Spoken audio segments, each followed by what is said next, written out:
Podcast.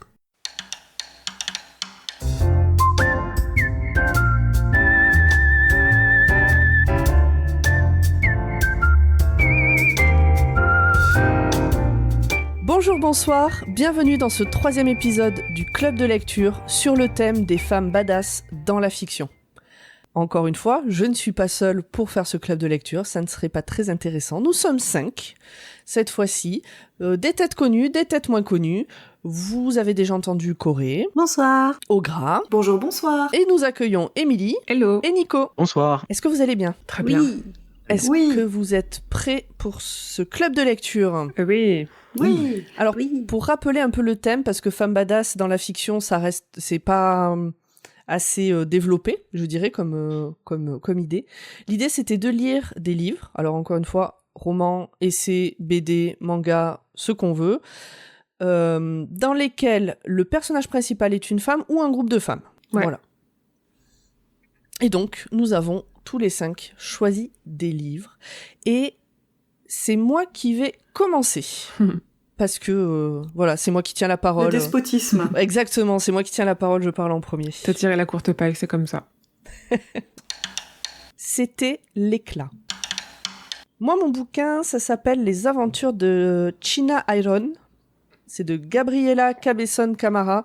Je vais dire sûrement plein de noms en espagnol et je vais essayer de pas me lancer à faire l'accent espagnol.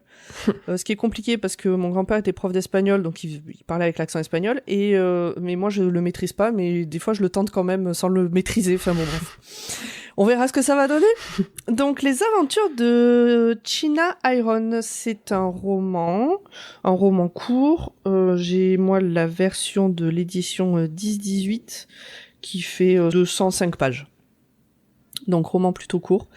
L'autrice Gabriela Cabezón Camara est une Argentine. Elle a fait un autre livre dont je n'ai pas retenu le nom et 2 autres recueils de nouvelles que je n'ai pas retenu le nom non plus. Je crois que les recueils de nouvelles sont même pas traduits en français. Alors, de quoi que ça cause ? En fait, ce livre, il part du poème Martín Fierro, El Gaucho Martín Fierro, qui est c'est un poème épique argentin qui fait partie vraiment des classiques de la littérature argentine.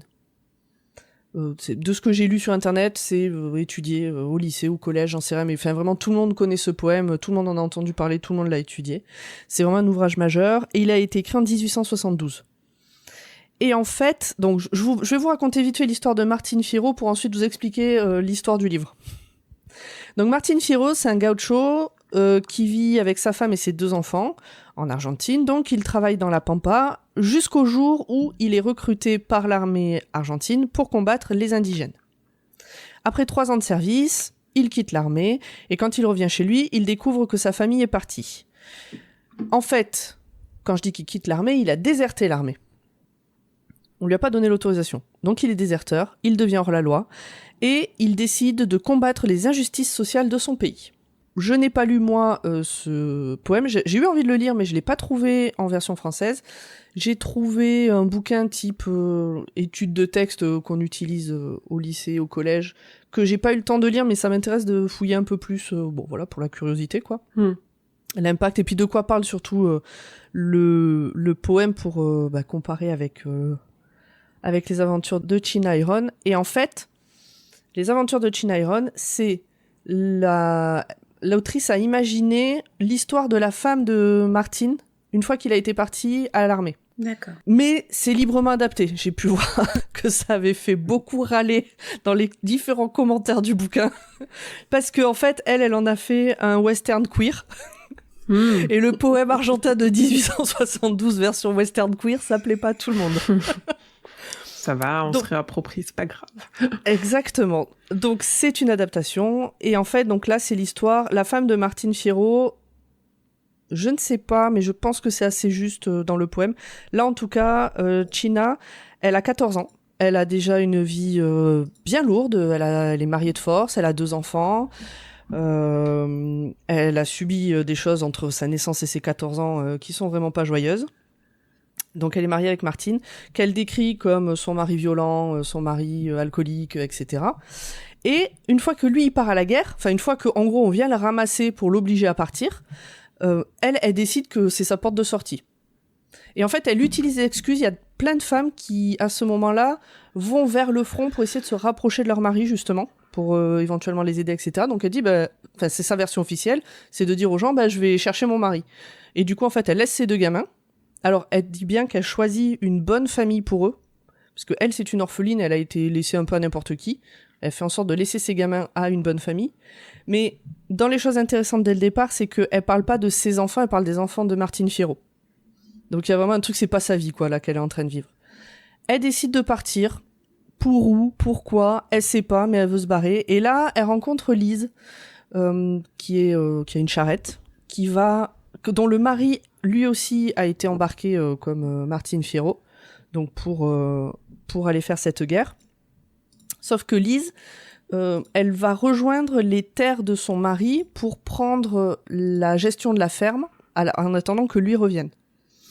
Et elle l'embarque. Alors elle l'embarque avec son chiot, parce qu'elle vient juste d'adopter un chiot, China. Et voilà. Et donc en fait c'est l'histoire de cette charrette et des habitants de cette charrette, parce que au début il y a Lise, après il y a Lise et China et le chien, et puis après ils rencontrent d'autres gens qui font que passer, qui restent, etc. Et c'est l'histoire aussi de la relation de ces 2 femmes, donc qui est une relation amoureuse, qui évolue dans le temps. Et voilà. En gros, pour les grandes lignes de l'histoire, sans trop rentrer dans les détails. Je sais pas trop quoi penser de ce livre. Je vais expliquer pourquoi. J'ai lu partout. Alors, je l'ai eu via... Il y avait eu une campagne pour venir en aide à une librairie féministe parisienne à un moment donné. J'ai oublié son nom. Bon, bref, c'est nul. C'est dommage que j'ai pas pensé à récupérer le nom de cette librairie. Mais donc, voilà, ils mettaient en vente, en gros, des box de livres où, en fait, les libraires t'envoyaient 2 livres choisis par elles-mêmes. Donc, box surprise. Donc, ça faisait partie des bouquins. Je me suis dit que c'était l'occasion de le lire. Tu n'en avais jamais entendu parler ? Jamais du tout. Okay. Aucun des 2 bouquins. Okay. Et j'ai choisi celui-là parce que c'était le plus court des 2. Voilà. Clairement, voilà. D'accord. Les 2 me faisaient envie pareil par rapport à leur résumé. Et celui-là, c'était le plus court. Donc, c'est pour ça que j'ai choisi celui-là. Le résumé, le pitch me faisait envie. Et en fait, là où j'étais un peu décontenancée et que je sais pas quoi en penser, c'est que le style est vraiment le style de l'histoire. L'histoire est chouette, mais le style littéraire est très bizarre, pour moi. J'en ai discuté avec, j'ai encore oublié son nom, sur le chat, sur le Discord de Podcut, avec quelqu'un qui a lu les 2 bouquins de cette autrice, qui a dit que c'était vraiment son style. L'autre bouquin est écrit un peu sur le même modèle. En fait, il y a des moments où va y avoir des descriptions très contemplatives du paysage, de la lumière, beaucoup de lumière. La lumière est beaucoup mise en avant dans ce texte. Et à d'autres moments, va y avoir, j'en avais parlé, il y a des fois, je suis tombée sur 4 pages avec pas de points, 4 pages avec que des virgules. Ouais. C'est-à-dire qu'il y a un moment, alors que tu le lis dans ta tête, donc ça pourrait sembler simple, mais en fait, j'en avais marre, quoi. J'avais envie de poser le bouquin et de pas le lire. Et où en fait c'est China qui développe son idée et je pense que l'idée c'était de montrer que tout d'un coup elle apprend plein de choses, elle comprend plein de choses, elle machin. Moi c'est comme ça que je l'ai compris, mais à lire c'est compliqué. Et tout d'un coup on tombe sur une scène de sexe ultra crue et on repart sur la contemplation des paysages et de la lumière et des machins. Et en fait moi en tout cas j'ai eu l'impression que ça avait été écrit par 3 personnes différentes parce qu'il y a vraiment aucun lien dans le style d'écriture sur ces 3 types de passages. Et du coup, voilà, je me suis demandé ce que j'étais en train de lire, en fait. Donc, bon, j'ai eu un peu de mal par rapport à ça. Mais, et il y a eu un autre point qui m'a un peu gênée. Alors, peut-être j'ai mal compris. Si quelqu'un l'a lu et veut m'expliquer, je suis preneuse. C'est que, donc, China, elle a 14 ans, elle part de ce truc. Elle est jamais partie de cette ferme. Et on le voit, ne serait-ce qu'au début de son voyage, vraiment, rien que le fait de sortir de la ferme et de s'éloigner d'1 kilomètre, c'est déjà énorme, elle avait jamais fait ça. Donc elle découvre le désert, elle découvre la lumière, elle découvre, j'en sais rien, le vent, les odeurs, etc. Et donc il y a Lise qui est là, Lise qui prend soin d'elle, Lise qui lui donne un nom, parce qu'en fait, China, c'est comme ça que s'appellent à peu près toutes les Indiennes du coin. C'est pas un prénom, c'est la China. sachant qu'elle-même n'est pas indienne, elle est blonde aux yeux bleus, donc sûrement qu'elle a été abandonnée ou par des Anglais qui étaient de passage. C'est la théorie qu'elle a. Et donc Lise la recueille, Lise lui donne un nom, Lise lui fait découvrir d'autres vêtements que ce qu'elle a l'habitude de porter, des repas. Elle lui parle beaucoup, elle a beaucoup voyagé dans le monde, elle est allée en Inde, etc. C'est une Anglaise, donc elle a fait à peu près tous les pays de l'Empire. Donc elle lui raconte tout ça, et tout d'un coup, elles deviennent amantes, alors que jusque-là, moi, j'avais en tête qu'elle devenait une mère pour elle. Et ça fait partie des choses qui m'ont vraiment perturbée dans la lecture. Ouais. J'ai essayé de revenir un peu en arrière en me disant, si ça se trouve, Lise aussi, elle a été mariée jeune, elles ont le même âge et c'est tout, bon voilà. Mais à aucun moment c'est dit, où j'ai raté l'info. Donc c'est pour ça que si quelqu'un a cette info, moi vraiment je suis preneuse. Donc voilà, ça fait partie des trucs où, bon voilà, j'ai pas trop su comment me positionner. À côté de ça, j'ai trouvé vraiment chouette de suivre l'évolution de cette gamine de 14 ans qui donne l'impression de naître une seconde fois en sortant de cette ferme. Et de repartir de zéro. Avec son chiot, qui s'appelle Estrella. Et bon voilà, du coup, je sais pas trop quoi. Est-ce que je recommande ou pas pas à tout le monde, en tout cas, ça c'est sûr. Pas sans expliquer ce genre de choses, par exemple. Lisez-le, dites-moi ce que vous en pensez. Bon voilà. Après, j'ai vu dans les commentaires en France, je suis aussi allée voir ce qui se disait en Argentine, puisque c'est quand même là-bas, je pense que ça a été le plus lu. C'est quand même un bouquin qui est beaucoup aimé. Évidemment, je ne parle pas de tous les commentaires homophobes, ceux-là, ils comptent pas dans les gens qui n'ont pas aimé. Et dans les gens qui ont soit pas aimé, soit qui ont émis des doutes, c'est un peu sur les mêmes points que moi. Il y en a pas beaucoup, ou en tout cas pas beaucoup qui l'ont écrit. Et à chaque fois, c'est un peu, voilà, je me suis retrouvée sur ces points-là de mais qu'est-ce que je suis en train de lire? Qui est-ce qui parle? T'avais déjà lu de la littérature argentine ou pas? Est-ce que c'était non, c'était de la littérature chilienne. Non, des fois, je me demande s'il n'y a pas une spécifiquement. question culturelle aussi, tu vois. Alors, je me suis posé la question. Ouais. Tout ce que j'ai réussi à avoir, sur le peu de temps que j'ai cherché, j'avoue, j'ai pas cherché Oui, bon, pendant des on heures. n'est pas là pour faire C'est non qu'en plus une tout cas, enquête.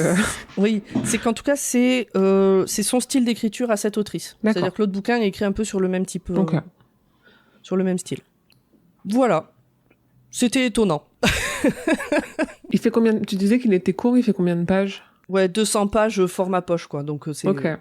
Et c'est écrit assez gros, ça se lit. Vraiment, pour le coup, par contre, je l'ai lu vraiment vite. Hein. Ouais, ok. Et les parties de contemplation, on va dire, ou d'avancée dans l'histoire, je les ai trouvées très agréables à lire et j'ai avancé dans l'histoire très facilement. Mais quand tu dis que du coup t'as l'impression que c'est plusieurs personnes qui l'ont écrit, ça fait genre patchwork ou ça fait quand même il y a une logique en fait dans le. Non, je trouve que ça fait patchwork. D'accord. Et l'autrice, Vraiment, c'est une autrice, hein, pardon, Oui, c'est ça, c'est Gabriela Cabezón Camara. Oui. Elle a peut-être écrit en plusieurs fois ou un truc comme ça. Enfin. Non. Apparemment, c'est son style un peu foufou, un peu. C'est comme ça qu'elle écrit et c'est fait exprès. Bon, après, j'ai pas d'autres. Mais même écrit en plusieurs fois. Je veux dire, on a, puisqu'Émilie est là, on a lu des livres de Stephen King qui l'a écrit sur plusieurs années. Ça peut se sentir, mais on n'a pas l'impression que c'est une autre personne qui s'est mise à écrire à sa place. Ouais. Oui, tu vois, là vraiment. Elle a peut-être eu des chaos différents dans sa vie qui font que, je sais pas, hein, j'extrapole complètement, mais. Non, vraiment, je pense que c'est un choix littéraire. Ouais, je suis en train de réfléchir. Le seul où c'est un livre un peu choral comme ça, c'est, je crois que c'est Elle n'avait jamais lu La mer ou un truc comme ça de Julie Otsuka et elle prend plusieurs voix de femmes. Ah non, là, c'est toujours China. Mais du coup, oui, c'est toujours China, donc. C'est vraiment, c'est China qui regarde la lumière du désert. C'est China qui enchaîne les idées les unes après les autres et c'est China qui tout d'un coup prend un point dans le cul et a la chatte qui bulle. Ah oui. Ouais, non mais c'est vraiment, tu vois, tu... Après, et sans transition, je veux dire, c'est vraiment bim, quoi. Non mais tu l'as bien fait parce que pour le coup il y avait pas trop, je m'y attendais pas perso. Voilà, mais c'est exactement ça. Qu'il y avait pas de transition, mais ça surprend. Mais oui. Alors, vous avez un peu du coup gâché la surprise, mais c'est pour ça que moi ça m'a un peu. Après c'est bon, c'est comme tout type littéraire. T'as des gens qui peut-être s'adapteront plus facilement à ce type de changement de ton que d'autres, voilà. Ouais, complètement. Surtout sur un récit aussi court, au final. Oui, après, si vous êtes à l'aise, tentez-le. Mais du coup, je pense que la même histoire racontée peut-être par quelqu'un d'autre m'aurait plus accroché. Ouais. Est-ce qu'il y a, je crois, en fait, moi je t'ai demandé comment t'en avais entendu parler parce qu'il me semble avoir entendu parler de justement récits queer et notamment lesbiens dans un univers western, mais je suis pas sûre que ce soit celui-là dont j'avais entendu parler et je serais incapable de retrouver duquel il s'agissait. Mais à creuser, du coup, peut-être qu'il y a des trucs plus adaptés à nos sensibilités à lire dans ce genre-là, quoi. Avec Oui. les emotes sur le chat. Oui, alors cette fois-là, on l'a pas dit, je l'ai pas dit au début, mais on enregistre en direct sur le Discord de Podcut et donc Bérenzia réagit via des emotes à ce que je viens de dire. Venez sur le Discord de Podcast. C'est bien, je mets le lien du bouquin et après on a l'emote qui résume. C'est ça. Oui, c'est ça. voilà. Résume Ben, ton on bouquin en compte sur 2 toi pour emotes. les prochains. Et je vous disais que j'avais eu du mal à savoir comment lire la première phrase Ouais. parce que Oui. donc c'est l'éclat et ça suit par le chiot sautillait lumineux parmi les pattes poussiéreuses et usées des rares habitants qui traînaient encore là. Et du coup, moi au début, je l'ai lu c'est l'éclate. Ouais. Alors que effectivement, il y a pas l'apostrophe, donc c'est sûr que c'est l'éclat. Mais du coup, je suis allée chercher la version anglaise Ou pour que ça soit une m'assurer. coquille, t'es jamais à l'abri. Mais je trouvais que le c'est l'éclate allait bien avec le chiot qui sautille partout juste derrière. Ah ouais. Comme quoi, tu vois, c'est un truc sans transition, un truc très contemplatif de oh là là, un éclat de lumière à bim, un chiot qui sautille. Oui, Donc ça c'est résume mignon. bien, ça Effectivement. résume bien les changements de ton un peu abrupts dont tu nous parles, quoi. Mais du coup, ça m'a donné envie de fouiller cette histoire de poème de départ pour voir les différences, de qu'est-ce qu'elle a pioché qui est vrai, qu'est-ce qu'elle a adapté. Au niveau... Oui, c'est reparti. Promis, j'essaie de pas faire 12 000 recommandations. Parce qu'en plus, Non, on a vas-y. moyen de finir pas trop tard, vu qu'on est moins nombreux que le dernier coup. Mais au niveau comme ça, reprendre une histoire qu'on connaît pas forcément... alors, il est toujours dans ma pile à lire, parce que il y a un certain podcast qui a débuté, j'ai lu d'autres trucs avant. Mais pour reprendre une histoire existante et prendre un de ce personnage-là et construire autour de ce personnage une histoire, j'ai toujours pas lu, mais Imilis, que je vais bien prononcer ce coup-ci, de Emmanuel Chastelière. C'est pas toi qui as dit que tu devais le lire cet été ? Si. Ah ouais. L'été n'est jamais fini. Ça fait 5 ans que je le rencontre au salon et je lui dis à chaque fois que je vais lire son bouquin. Et il en a sorti plein, tu lui dis ça pour lequel ? Pour Sélestopol. Ah. Ah oui. Ouais, je l'ai acheté le jour de sa sortie. Oui, moi j'ai fait pareil avec l'Empire du Léopard. Voilà. mais- Voilà. Ah oui, je voulais préciser, au tout début du bouquin, il y a avertissement. Ah. Et c'est pas des trigger warnings. En fait, ils ont apporté, alors je sais pas si c'est 10-18 ou si c'est l'édition d'origine qui a fait la traduction. D'ailleurs, traduction de Guillaume Contré, je crois qu'il s'appelle. D'accord. Je voulais le dire et puis j'ai évidemment oublié. Guillaume Contré. Ils ont apporté un point choix de traduction que j'ai trouvé intéressant, qui est assez court, c'est une page. Et notamment sur le fait qu'ils ont choisi tout ce qui était en espagnol de le traduire en français, parce que ça, il n'y avait pas le choix. Mais il y a aussi de l'anglais et il y a une autre langue locale. Bon, j'ai pas retenu. Et ça, ils ont choisi de pas le traduire, en fait, de le laisser comme c'était dans le texte d'origine, pour garder le fait qu'il y a plusieurs langues qui se parlent dans ce coin-là. Et ils ont aussi choisi, parce qu'en fait, ça se base sur le poème Martine Fierro, mais il y a plein de références à la littérature d'Amérique du Sud et à la littérature un peu mondiale. Et ils ont choisi de ne pas le notifier quand ça arrive pour pas couper la lecture, justement. De pas mettre des petites astérisques D'accord. partout, notes du traducteur, machin. Et j'ai trouvé que... Alors du coup, je pense que j'ai raté plein de choses. Et c'est pas grave et c'est peut-être mieux comme ça de temps en temps. De pas avoir l'explication de texte constante. D'accord. Mais je trouve ça intéressant. C'est le 2e ou 3e bouquin où l'éditeur rajoute un petit mot sur les choix de traduction et je trouve ça intéressant de voir comment ça a été fait, pourquoi. Voilà. Ils expliquent que c'est politique, le choix de traduction. Eh ben, du coup, Corée, dans ta version de Célestopol, il y a un changement sur le nom de certaines villes. Au moins une, qui dans la nouvelle, puisque Célestopol, désolé, je fais un lien vite fait, se passe, c'est une Russie imaginaire, et ben en fait, il y a une certaine ville dont le nom a été changé dans la nouvelle version en lien avec la guerre en Ukraine. D'accord. Bah, on fera un jeu. Donc là, c'est même pas dans de la traduction, mais c'est vraiment une volonté de l'auteur qui l'a indiqué à ce moment-là. Oui, parce que le nom était en russe et ils l'ont remis en ukrainien. Ouais. Est-ce que vous avez des choses à rajouter, vous, soit sur ce bouquin, a priori personne l'a lu, ou sur des choses en parallèle, des recos Est-ce que je vous ai trop donné envie de le lire, franchement? Bah, en vrai, oui. Ouais, juste pour voir. Curiosité. Émilie, pas trop. Pas trop. Je suis curieuse du western queer, tu vois, mais celui-là, pas trop. Je suis pas très western de base, en plus, donc ça me vend pas le truc, tu vois. Ouais. Mais... Tu disais quoi, Nicolas? Je disais, si, enfin, moi, ce que je trouve intéressant, justement, c'est ce qui, je pense, t'a dérouté, c'est le changement de ton et tout ça. Je serais curieux, en fait, je sais pas si j'accrocherais au bouquin, mais je serais assez curieux de voir comment c'est écrit, quoi. Mais du coup, grâce à ton avertissement, je sais que si je commence à le lire et que ça me perturbe trop, je sais que je le referme et que... Tu vois, c'est pas comme quand on se dit, bon, bah, c'est momentané, ça va... Quand on sait que c'est une composante de l'écriture de l'autrice, bon, bah, je saurais que c'est pas pour moi, si vraiment... Oui, on prend moins de risques, c'est bien. Et puis bon, il fait que 200 pages, écrit gros, donc c'est pas non plus... on s'engage pas dans un truc de 50 tomes. Ça se tente.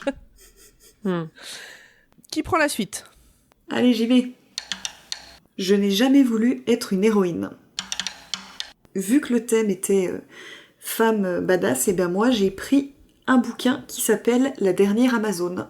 Et donc ce livre, il est écrit par Estelle Faye. Il a été publié aux éditions Rajo. Il date de tout récemment puisqu'il est sorti le 13 septembre de cette année. En broché, il fait 416 pages. Je vous avoue que je sais plus combien il fait parce que moi je l'ai acheté sur la liseuse. Et pour info, je l'ai noté sur le passage, ça peut être lu dès 12 ans. Donc pour vous résumer un peu le bouquin que j'ai choisi, c'est... Donc en fait on a un personnage qui vit dans les bas-fonds, dans les quartiers d'Athènes, qui s'appelle Lysia.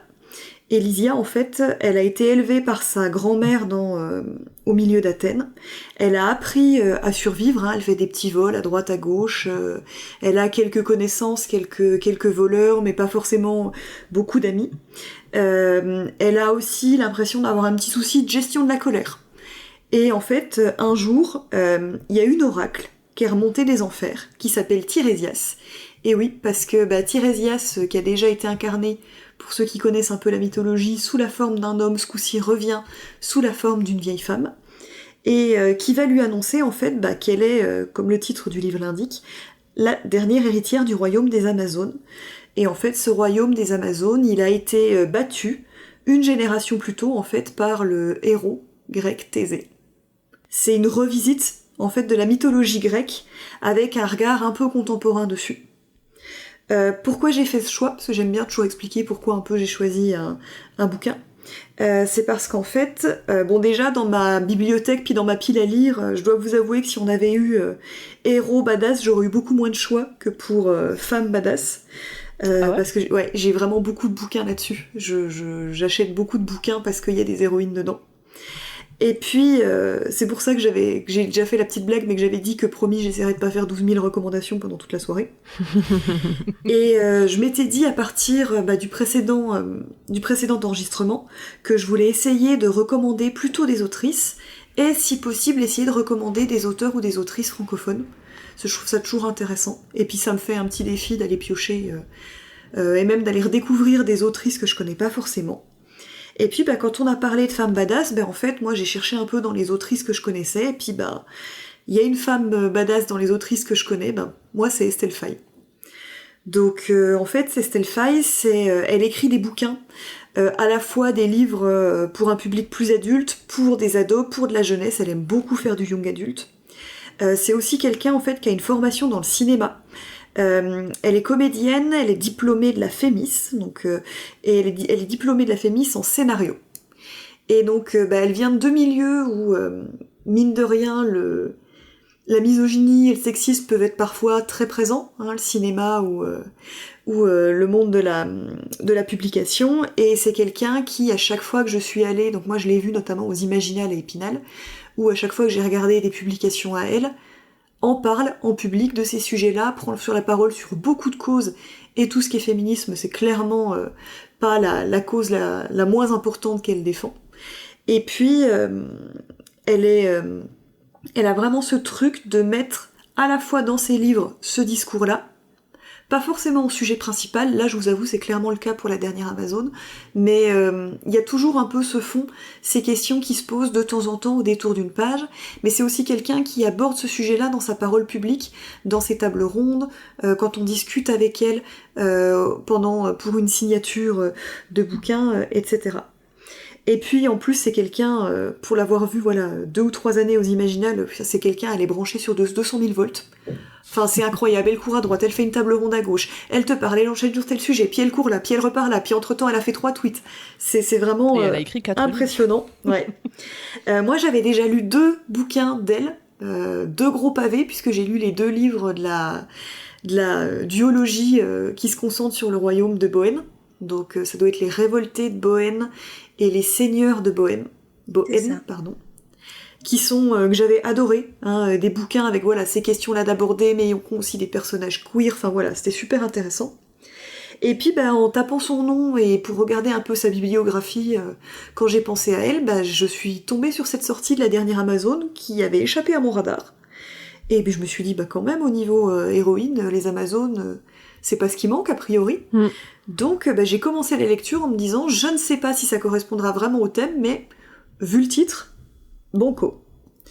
Alors, j'avais remonté un peu l'historique. Tu as dit que tu allais lire ça environ 4 minutes après qu'on ait tiré le thème au sort, quand même. Plus ou moins. Hein. Un peu plus, parce qu'on a papoté après le dernier enregistrement et je faisais des recherches Babelio en même temps. Oui, c'est ça.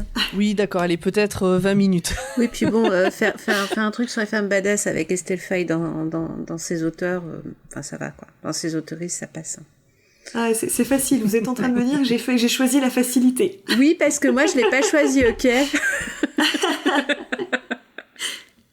Alors, il faut dire que vraiment ma came au collège, c'était vraiment les récits de mythologie, notamment gréco-romaine et égyptienne, parce que en vrai, c'est ce qu'on trouvait le plus quand on fouillait dans nos CDI, et la vibe sur tout ce qui est mythologie nordique t'est arrivée que bien après.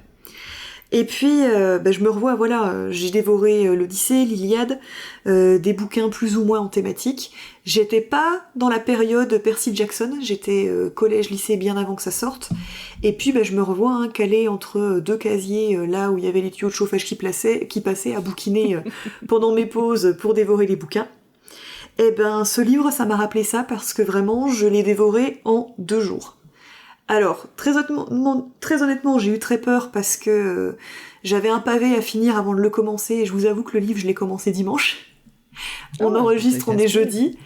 J'avais 2 soirées d'occupées, j'étais pas tout à fait certaine d'avoir le temps de le finir, mais j'ai réussi, et c'était sans même trop me forcer.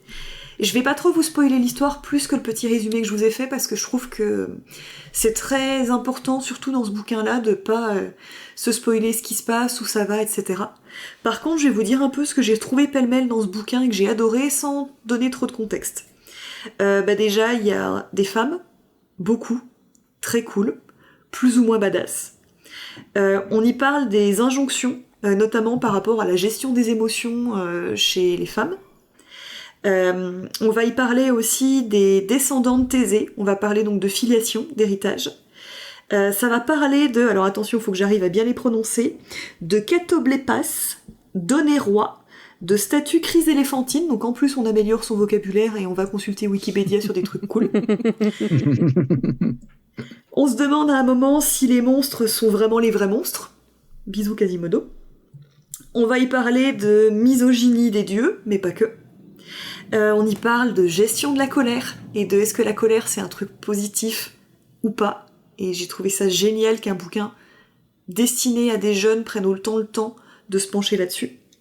On va aussi parler de comment communiquer sainement entre personnes, comment faire en sorte qu'il y ait de la communication dans une relation. Et pareil, dans un bouquin destiné aux jeunes, j'ai trouvé ça génial. Pour faire une petite conclusion, je pensais vraiment, moi au départ, que je détestais les romans d'apprentissage. Et je me suis dit, oh là là, ça va être terrible, je vais le lire, mais ça se trouve, je vais détester à cause de ça, et puis Estelle Faye, elle va me dire que je dis de la merde après sur les réseaux sociaux. Non, je plaisante. Elle va retrouver mon adresse. C'est ça. Or, en fait, j'ai vraiment adoré ce bouquin, alors que c'est un bouquin d'apprentissage, mais du coup, pourquoi ? Je me suis rendu compte d'un truc tout con, c'est que j'ai pu m'identifier à une héroïne badass.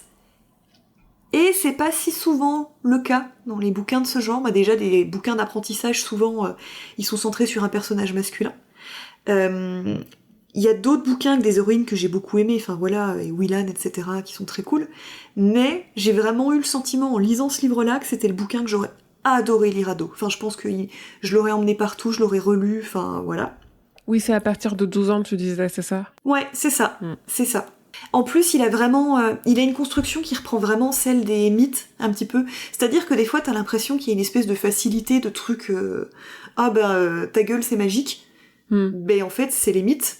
Et le Deus Ex Machina, il existe pour une raison. C'est qu'il y a les dieux qui viennent solutionner les trucs.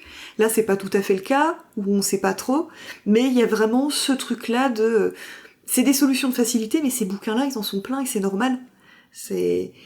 Tout en ayant des échanges vraiment profonds sur d'autres thèmes, et j'ai trouvé ça vraiment très très chouette.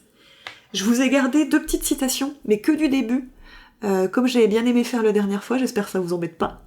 Non, vas-y, au pire je la couperai, c'est tout. C'est ça. La censure est en marche. Non, je les aime pas, je les coupe. Je vous en fais une du prologue et une du premier chapitre. En attendant l'aube, je songe à tout ce que j'ai traversé, et à celles et ceux que j'ai rencontrés, celles et ceux que j'ai perdus aussi. Je songe au choix que j'ai fait, à celui qui est devant moi, à nos existences imparfaites et nos espoirs si ténus, si fragiles, à toutes celles qui ont lutté avant moi, avant nous. Voilà. Et puis une deuxième qui parle justement de la colère, que j'ai vraiment beaucoup aimée. Mais quand sa rage la saisissait, c'était comme une fièvre qui prenait le contrôle de son corps et de son esprit. Une petite partie d'elle, terrée au fond de sa conscience, assistait impuissante au déchaînement de violence, au moins en paroles, qu'elle faisait alors pleuvoir sur le monde. Voilà. Et ma dernière conclusion, c'est que dès qu'on a fini, je vais ressortir ma Switch et relancer Hades pour retomber dans les mythes. Dans les mythes et légendes, parce que c'est bien. Non, tu dois lire pour le prochain le club de lecture. Ah, mais j'ai déjà dit ce que je choisissais, spoiler. Puis si elle lit en 48 heures, de toute façon, c'est bon, quoi. Oui, parce qu'on a déjà le thème du prochain club de lecture, mais je vous explique tout ça à la fin. Pomme, c'est moi qui vois dans le futur. Je suis Tirésias. C'est ça. Voilà. Ok. Et pour faire de la promo pour Estelle Faye, elle fait aussi partie du podcast Procrastination, qui est un podcast d'auteuristes français, qui parle d'écriture. Oui, c'est donc 15 minutes à chaque fois quand on sait pas quoi faire. Voilà, et ils discutent à chaque fois de leur processus d'écriture et aussi des trucs très basiques, c'est comment trouver un éditeur, comment corriger, comment se sentir prêt, est-ce qu'on doit construire un univers, est-ce qu'on doit... Et ils ont tous un avis différent, donc c'est vrai que c'est assez enrichissant parce qu'on a 3 manières d'apprendre à écrire. L'angoisse de la page blanche, tout ça. Ouais. D'ailleurs, j'ai hésité à prendre un bouquin de Lionel Davoust. Oui. Qui du coup fait aussi partie du podcast, je suppose. C'est ça. Alors, c'est Daniel Davoust, Estelle Faye et Mélanie Fazi. Avec, il y a un changement entre la saison 3 et 4, c'est ça, je crois. Je crois, mais je suis pas sûre. Bon, il suffit d'aller on écouter enquêtera pour voir, on enquêtera. Est-ce que vous aussi, vous étiez branché mythologie au collège ou au lycée? Pas du tout. Pas autant que toi. Moi, j'aimais beaucoup au cinéma le Choc des Titans. Enfin, le vieux, hein. Les plus récents, je les ai pas vus. J'étais vraiment passionné par ce film, donc la mythologie était pas mal dans ma tête. Mais j'ai pas poussé dans les lectures et tout ça à l'époque. Je lisais plus de Stephen King au collège. Non, moi, c'était les chairs de poule. C'était Stephen King et mythologie. Moi, j'étais très Stephen King et récits réels, genre Dernier journal d'un condamné, les trucs sur Anne Frank, tous les journaux intimes, tous les gens C'est qui ça, meurent, pareil. qui machin, je les ai tous poncés. Bonne ambiance, le collège. Ouais, grave. Ah oui, clairement, moi j'ai lu des bouquins que j'aurais pas dû lire à l'âge que L'herbe j'avais. verte, ou herbe bleue, je sais plus. Enfin, Anne Rice aussi, Baranzia. Ah oui. Et l'herbe bleue, ma grand-mère bleue, m'avait mis c'est le ça. bouquin dans les mains en mode tu vas voir, c'est sympa. Ouais. Ma mère m'avait donné Les femmes de Ravensbrück. Bonne ambiance aussi. Ah ouais. Mais la dernière Amazon, vraie bonne ambiance. Ouais. Ah, d'accord. Cool. On sait bien. Et donc, je crois que c'est une reco. Tout à fait. Après, excusez-moi, s'il y a dans les Amazones, moi, enfin, quand tu as cité Amazon, ça me fait tout de suite penser à Wonder Woman. Du coup, mon petit cœur de fan de comics a bondi et a pensé directement à un comics qui est sorti récemment de Wonder Woman qui s'appelle Wonder Woman Historia, que j'ai acheté, que j'ai pas encore lu, mais dont je lis de très très bonnes critiques, que j'avais acheté à la suite d'un autre livre de Wonder Woman que j'avais acheté et cette fois lu, qui s'appelle Dead Earth, qui est archi badass pour le coup dedans. Et si on veut de l'Amazon badass aussi, on va dire que la reine des Amazones du comics, ça reste quand même Wonder Woman pour moi. Est-ce que je vais te poser une question par rapport à l'univers de Wonder Woman.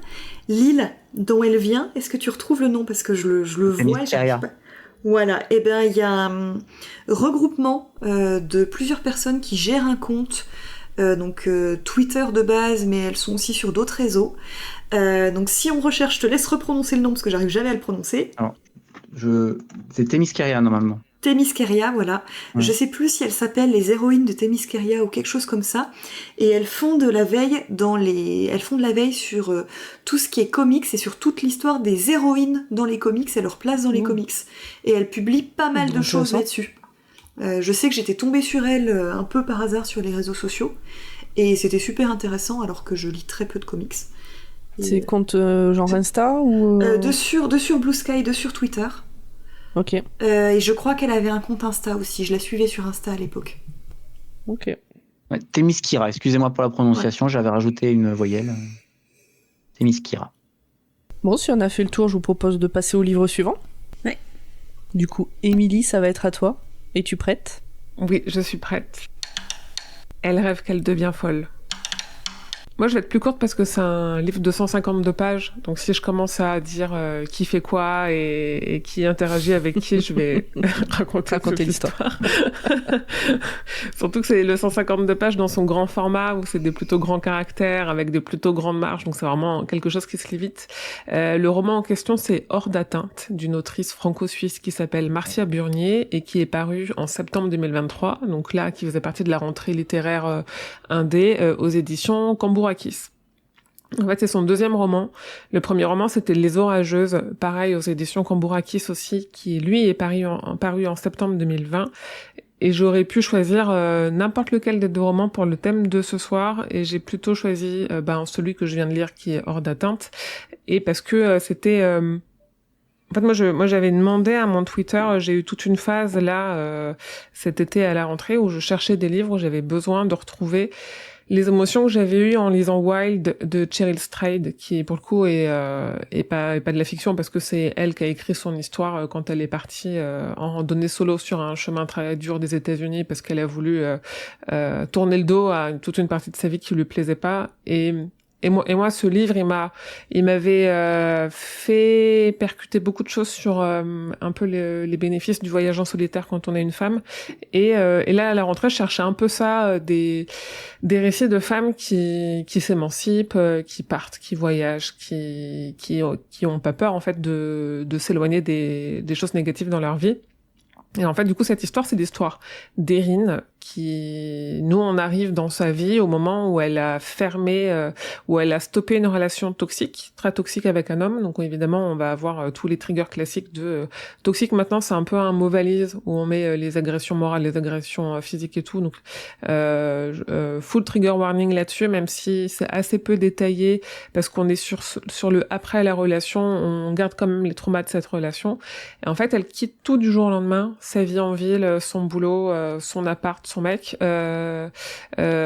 temporairement, en tout cas dans son intention de départ, pour s'isoler avec sa chienne qu'elle adopte à ce moment-là dans les Pyrénées. Et on arrive avec elle dans les Pyrénées. Moi, la première phrase là que j'ai lue, c'est la phrase du prologue, qui est un peu, c'est un très court prologue sur son état d'esprit au moment où on arrive avec elle dans le bouquin. Avec la dernière phrase du prologue, elle est super intéressante parce que ça dit elle rêve qu'elle disparaît. Et en fait, c'est un peu ce qu'elle fait. Elle décide sa façon de battre et de combattre elle ce qu'elle vit, c'est de disparaître, c'est de prendre la fuite. Et en fait, la première vraie phrase, moi, il y a plein de trucs qui dès le départ m'ont accroché dans ce livre-là parce que il y a une première page de citation et la première citation de cette page-là, c'est une citation de Wild de Cheryl Strayed, alors que je cherchais justement des trucs qui m'en rapprochaient, donc j'étais contente. Et après le prologue, il y a un premier chapitre, et le premier chapitre, il commence par une phrase de dialogue qui est Tonnerre, t'es où? Et en fait, Tonnerre, c'est le nom de la chienne, et moi, je suis née à Tonnerre, et je me suis dit, c'est trop de signes. Je crois aux signes, je crois aux symboles, je me dis, c'est trop de signes. Ce bouquin, il arrive quand il faut, il est fait pour moi. Et ce livre, en fait, il est beau parce que c'est juste une capsule temporelle sur c'est très court, hein, 152 pages sur les débuts de reconstruction d'une femme et comment elle se reconstruit et pourquoi elle se reconstruit et quels sont ses choix de reconstruction. Et ça soulève un sujet un peu en filigrane, qui est pas vraiment le cœur du roman, mais qui est super intéressant, qui est un peu soulevé par la façon dont l'éditeur a présenté le livre. En fait, quand on va sur le site des éditions Cambourakis, la façon dont ils présentent le livre, ils disent elle trouvait que fuir demandait moins d'énergie que se battre. Désormais, elle doute. Est-ce qu'on fuit pour éviter de souffrir ou pour se raccommoder en silence sans troubler personne? Et moi, ça, c'est un truc qui m'a marqué parce qu'on dit toujours qu'il faut pas fuir et qu'il faut se battre. Et des fois, la meilleure façon de se battre, c'est de fuir, en fait. C'est d'apprendre à courir et de s'échapper aux griffes de ce qui nous fait du mal. Et c'est un personnage super attachant qui rencontre des gens super attachants. Moi, j'aime bien parce que c'est une autrice franco-suisse, donc c'est écrit en français et j'aime bien lire des livres qui sont écrits en français. En plus, ça se passe en France, dans les Pyrénées, donc c'est des noms qu'on connaît, on s'y projette assez facilement avec quelqu'un qui a notre âge, qui a la trentaine, qui vivait en ville. Moi, je vivais en ville, donc du coup, je m'y suis projetée aussi. Et en fait, c'est un beau récit d'émancipation et c'est vraiment en fait, on a l'impression presque d'entendre... Des fois, quand je suis dans le métro, j'entends une discussion à côté de moi et je coupe mes écouteurs ou je coupe ma lecture pour écouter la discussion. Et là, en fait, on a ce truc-là, on a un moment de vie d'une personne et c'est un moment de vie clé. C'est pas juste, je suis allée faire des courses ce matin, j'avais oublié mon portefeuille, donc j'ai laissé mes courses à la caisse et je suis rentrée chez moi. Là, c'est un moment de vie clé, mais c'est juste ce moment de vie-là. Et il est très beau, il est très fort et je l'ai trouvé très libérateur aussi. Donc moi, c'est une grosse reco. Et Marcia Burnet, donc elle avait fait aussi Les Orageuses. Les Orageuses, c'est aussi très badass, dans une ambiance beaucoup plus urbaine et beaucoup plus... il y a eu un mood très Virginie Despentes parce que Les Orageuses, c'est des femmes qui sont victimes d'agressions sexuelles et qui, en fait, sont moquées, enfin, avec tous les problèmes qu'il y a de prise en charge par la police et de considération par la justice et de ce genre de choses. En fait, c'est des femmes qui n'ont pas eu justice dans les agressions qu'elles ont subies, qui décident de se regrouper et d'aller se faire justice elles-mêmes. Et pareil, c'est un très beau récit, beaucoup plus violent, beaucoup plus compliqué, je dirais, moralement, psychologiquement, et ça se passe en ville et tout, donc on n'est pas dans la même ambiance. Mais Marcia Burnet, je la connaissais pas avant qu'on me la recommande quand j'ai demandé sur Twitter. Et je cherche des livres avec des femmes un peu badass qui s'émancipent, qui s'en sortent toutes seules et tout. Et on m'avait recommandé cette autrice-là, et j'ai hâte de voir ce qu'elle publiera prochainement, quoi. Voilà, elle a l'air de sortir, elle a sorti que 2 romans, et ils ont 3 ans d'écart. Donc j'ai hâte de voir dans 3 ans ce qu'elle va publier. On a un peu le temps, quoi. Ok. Bah, ça donne envie en tout cas. Moi, les Pyrénées, en plus, je viens de là-bas, donc. Ouais, c'est très chouette. C'est vraiment, je pense que ça te plairait en plus. Mais c'est très court. Il n'existe pas en e-book. Donc moi, je l'avais acheté, je l'ai revendu sur Vinted. Et du coup, voilà. Mais du coup, il se trouve sur Vinted parce qu'il se revend. Parce que la nana à qui je l'ai vendu, quand je me suis rendu compte qu'il me fallait la première phrase, je lui ai envoyé un message sur Vinted en lui disant j'ai une question chelou, est-ce que tu me peux prendre en photo la première page? Et elle m'a dit non, je l'ai revendu. Elle m'a dit non, je l'ai revendu. Donc du coup, je suis allée à la librairie où je l'avais acheté, ils en avaient encore, et j'ai pris en photo la première page. Du coup, ton héroïne, là, elle démarre son histoire en adoptant un chiot comme mon héroïne. Oui, c'est ça, ouais. ouais. Sauf que, bon, c'est pas western, mais c'est oui. Solo dans les Pyrénées, quoi. Ouais. Bah, très bien, écoute. C'était très chouette. Monsieur, dame, vous avez des rebondissements? Non, ça a l'air super, et ouais, je pense que je vais le noter. Faut que je le trouve maintenant, parce qu'il n'est pas disponible en e-book, mais c'est pas grave. Ouais. Ouais, vu qu'il est sorti en septembre, ouais. Les gens commencent sur Vinted, il se trouve. Oui. Je pense qu'il va vraiment commencer à se trouver, à tourner d'occasion, quoi. Il faut guetter un petit peu. Ok. J'essaie de voir si ça me... Des lectures j'allais dire de balade, c'est pas une lecture de rando non plus, mais... Bah, il y en a peu, hein. Enfin, dans cette idée-là, quand même, quoi, j'ai pas souvenir d'en avoir vraiment lu. Bah, il y a Marche ou crève. Ouais, c'est pas quelqu'un qui décide de partir pour alors bizarrement j'y ai pas pensé, tu vois, les récits d'émancipation je fais des randos solo, je suis trop badass, j'ai besoin de personne, je suis une femme forte, machin. Donc tu vois, bizarrement ça va pas traverser. C'est pas la même il marche, oui, c'est le seul point commun. Il y a La Route aussi de McCormack, enfin, il y a plein de trucs, mais... Ouais, faut que je le lise. Je cherchais vraiment avec des femmes, pour le coup. J'ai lu entre-temps... c'est une course. Ouais, non, c'est pas pareil. Oui, il y a une course, mais c'est pas le propos, c'est pas une femme qui s'émancipe en partant seule, tu vois. Moi, j'étais vraiment, pour le coup, mon brief était très précis, voire trop précis, parce que je pense que du coup j'ai tout lu, mais il y a un essai sur les femmes aussi sont du voyage qui est, alors j'ai oublié son nom, qui a un essai très complet, très recherché, qui est vraiment très très bien sur comment on a mis de côté dans l'histoire, dans la culture, toutes les femmes qui ont voyagé seules, et qu'est-ce qu'on met comme définition derrière aventurier, qu'est-ce qu'on met comme définition derrière aventurière. En fait, on les considère pas du tout de la même façon. Pourquoi on considère que c'est dangereux pour une femme de voyager, alors que pour un homme, bah ouais, t'as raison, émancipe-toi. Vraiment, il y a genre sur les premières femmes pirates aussi qui ont dû se déguiser en homme pour pouvoir monter sur des bateaux et être elles-mêmes aussi des pirates. Cet essai est vraiment top. Alors, je vais quand même citer le nom de l'autrice. Même si du coup on n'est plus dans la fiction, si vraiment les récits d'émancipation, Lucie Azéma, voilà. Et moi je l'ai trouvé assez époustouflant de recherche, quoi. Il y a un boulot dingue derrière, il est vraiment très très bien. J'avais fait une rencontre dans un café féministe avec justement, on avait fait venir une photographe qui voyage énormément seule, et alors elle a pas écrit de bouquin, et je t'avoue que je cherche son nom depuis tout à l'heure et je le retrouve pas, et ça fait 5-6 ans qu'on avait fait ça, et elle était venue échanger donc sur tout autant qu'est-ce qui l'a portait à voyager toute seule. Par exemple, le seul voyage qu'elle a pas fait entièrement seule, c'est quand elle a traversé l'Amazonie, là elle avait un guide, parce qu'elle expliquait que de toute façon sinon la traversée était pas possible, et elle expliquait tous les trucs et astuces qu'elle avait pour s'organiser. On était autour de la table pas mal de femmes plus ou moins jeunes, quelques globetrotteuses qui du coup avaient plein de questions à lui poser, d'autres qui comme moi étaient plutôt casanières, mais c'était juste passionnant. Enfin, t'avais envie de sortir, d'aller faire ta valise et puis de prendre le premier TER qui passait pour aller te perdre à l'autre bout de la France, quoi. Ouais, moi j'avais lu ça avec Wild de Cheryl Strayed. J'ai lu pas mal du coup, on sort de la fiction et du coup, ça apporte aussi des choses différentes.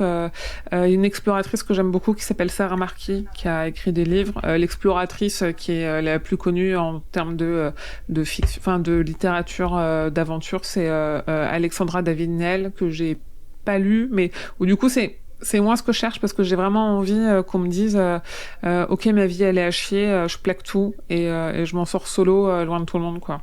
Ce qui est un peu moins quand t'es exploratrice, tu fais un peu ça, mais c'est aussi un peu ton métier, donc l'approche est un peu différente. Oui. Mais ça marche aussi. Hein. Alors j'ai pas retrouvé si j'avais lu des bouquins dans ce style-là. Par contre, je suis une nana sur Instagram. Son compte, ça s'appelle Poète Poulette. Et elle a un compte, elle a une chaîne YouTube qui s'appelle L'Instant Vagabond. C'est une Française qui vit dans le centre de la France, qui fait énormément de rando toute seule. Elle a fait notamment cet été, enfin là pendant plusieurs mois, vers Compostelle, etc. Seule. Alors c'est pas le tour du monde, hein, ça reste des chemins. Quoique elle est allée, je crois qu'elle est allée au fin fond de la Norvège là assez récemment, pareil, toute seule, faire de la rando. Et outre le fait que ça donne envie de la suivre, parce qu'elle met des photos de tous ces trucs, elle donne aussi pas mal de conseils sur comment randonner seule sur plusieurs jours, voire plusieurs mois. Et c'est plutôt chouette, ouais. Et ça enlève un peu ce truc de dire je peux pas partir seule s'il m'arrive quelque chose. Ouais. En fait, c'est un peu ce que je cherchais tout cet été et toute la rentrée parce que je suis partie aux États-Unis solo au mois d'octobre et j'avais pas de doute, mais j'avais besoin d'être nourrie quand même mais bien sûr, en fait, je vis seule à Paris, pourquoi je pourrais pas aller seule aux États-Unis? Je suis pas non plus, c'est pas non plus, à l'Alaska ou je sais pas quoi, tu vois, donc. Mais t'as besoin de te nourrir aussi des fois sur des sujets comme ça, et c'était vraiment une très très bonne lecture là-dessus. C'est vrai qu'il y a tout de suite une notion de danger. Une femme qui part seule et tout ça, on se dit tout le temps, on imagine tout le temps le pire, alors que, comme tu disais tout à l'heure, c'est une construction. Un mec il le fait quoi. Ouais, et c'est là où il faut lire l'essai de Lucie Azéma sur pourquoi, comment, on considère ça, quoi. Ah ouais, on va pas refaire l'histoire du patriarcat et compagnie, mais... Mais j'ai pris, il y a pas longtemps, moi j'habite dans le sud-ouest, je suis pas mal sur le chemin de Compostelle, et j'ai pris en stop une dame qui était une cinquantaine d'années, je pense, et qui était toute seule. Bon, c'était le matin, il y avait de la pluie et tout ça, donc je l'ai amenée à un endroit un peu plus civilisé, on va dire, parce qu'elle était vraiment paumée au milieu des champs. Et je lui demandais justement sur le trajet, mais comment elle faisait toute seule. Et en me posant la question, je me suis dit, je suis con, elle ferait comme moi, dans sac à dos. Bah ouais, voilà. ouais, c'est fou. Et, ouais. Le sous-entendu de ma question, c'était parce qu'elle avait l'air d'avoir passé la nuit dehors et tout, donc je me demandais. Et elle me disait que oui, effectivement, là, elle avait dormi dehors. Et voilà, bon, enfin. Mais c'est vrai que en me posant la question, je m'étais dit, non, mais Nicolas, t'es con. Elle fait comme. Non, mais on a tous, je pense que, de base, on a tous ce truc de dire, une femme seule sur les chemins, bon. Ouais. Peut-être qu'elle devrait pas. Hein. Vous avez jamais discuté avec cette copine qui d'un coup découvre, alors qu'elle est en couple depuis des années, que en fait elle peut prendre sa valise, sa bagnole et aller à tel endroit, et elle redécouvre le fait de partir en vacances seule. Moi j'ai eu plusieurs copines qui m'ont fait part de ça. Moi ça m'arrive aussi, c'est assez drôle de voir le moment de la réalisation de oui. Et plus que les vacances, il y a un vrai truc de même les gens ont beaucoup de mal à aller au ciné tout seul, au resto tout seul, oui, c'est vrai. alors que c'est en fait il y a un vrai sujet de en fait ça veut dire beaucoup de choses quand t'es pas capable de te retrouver seul avec toi-même, tu vois. Après moi, genre le resto seul, ça me gonfle parce que je m'ennuie, mais parce que le resto de base me gonfle parce que je m'ennuie, tu vois. Mais il y a un vrai sujet de qu'est-ce que ça veut dire aussi derrière sur ton rapport à toi-même. Le voyage, c'est autre chose quand même, parce qu'il y a aussi une idée de vouloir le partager quelque chose avec quelqu'un. Mais il y en a, je vais pas le faire toute seule. Je dis, mais en fait, tu veux la voir l'expo, si t'as envie de la voir, va la voir, tu vois. C'est juste une expo, c'est pas grave. Et t'en parleras, tu prendras des photos, tu raconteras. C'est pas si évident. Et en effet, les gens, il y a certains ne le font pas. Ne le font pas juste par une espèce d'habitude sociale. Oui. Voilà, mais on peut pas aller au restaurant tout seul. Un bon resto bouquin, j'adore. Moi, voilà, je le fais le midi, par contre, au boulot. En général, j'ai pas envie de déjeuner avec mes collègues. Et je leur dis, non, j'ai un déjeuner et je marche 20 minutes loin du travail et je me pose avec un bouquin loin d'eux. Mais du coup, c'est pas tout à fait pareil. Mais ouais. Mais parce que c'est aussi une construction, on se dit qu'une femme elle doit être accompagnée, donc une femme toute seule, c'est pas normal. Yes. Ok. Nico, je te propose de prendre la suite. Oui, d'accord. Archibald James Portendoff n'aimait pas les escaliers. Moi, j'ai choisi pour ce club de lecture un bouquin qui a déjà été chroniqué dans le Choix-Pitre par Corée. Donc, non, je suis pas là. Voilà, j'avais mal fait mes devoirs, mais du coup, je vais pas trop m'attarder sur l'histoire, quoique un petit peu quand même, mais qui s'appelle Le Maître des jeans. Rien à voir avec les pantalons. Désolé, j'étais obligé. Il fallait la faire. C'est un livre que j'ai... c'est un livre que j'ai dans ma bibliothèque depuis pas mal de temps. Je crois que depuis qu'il est un livre de Fanderson Jelly Clark, qui est un auteur américain. C'est édité chez La Talente et ça fait environ 480 pages. C'est un bouquin donc assez épais, mais donc je l'avais acheté, je pense à sa sortie, et comme beaucoup de livres que j'achète, ils finissent dans ma pile de lecture, bibliothèque rangée, et je l'oublie. Et du coup là vient le club de lecture avec ce thème des femmes badass, et en faisant une petite recherche Google, je vois qu'il tombe dans les top 10. Donc je me dis banco Nico, allons-y. Et j'étais content parce que ça faisait longtemps que je voulais me relancer dans une lecture parce que j'ai un peu de mal à lire à titre personnel. Voilà, j'ai été un gros lecteur et tout ça, mais bon, les enfants, le travail, enfin voilà. Ouais, puis c'est les par aléas de période la aussi, vie. des fois. Et puis c'était un peu par période.